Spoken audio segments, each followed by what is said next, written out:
Lawmakers like those here in Indiana keep churning out measure after measure to limit abortion, and they keep getting challenged in court.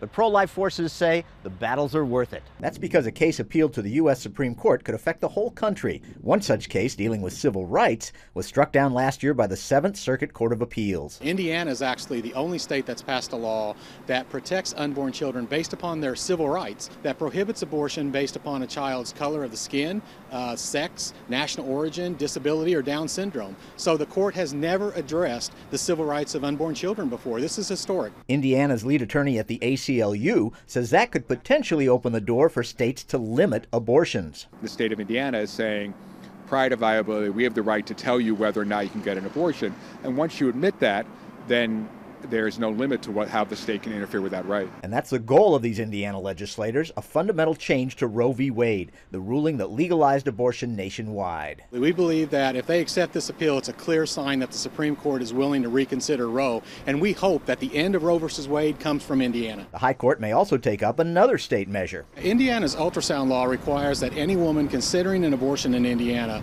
must have the opportunity to see an ultrasound of her unborn baby at least 18 hours before she can have an abortion. Constitutional law attorney Jenna Ellis says that often changes a woman's mind as she sees the baby and hears its heartbeat. There is still a fundamental conscience that God gives us, and most women can't negate that and suppress it to the point that they're willing to kill their child. Falk says that's questionable. Statistics show that most women, when they review the ultrasound, don't change their mind. While he sees this law as an unnecessary roadblock, Ellis counters that ultrasounds are crucial. What the founders said in the Declaration was that truth is self-evident, and that's what we see in ultrasounds. We see the self-evident fact that this is a human being. If the court takes up either measure, it could mean a change in the country's abortion law.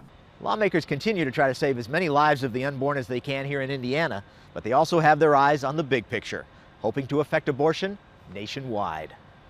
Paul Strand, CBN News.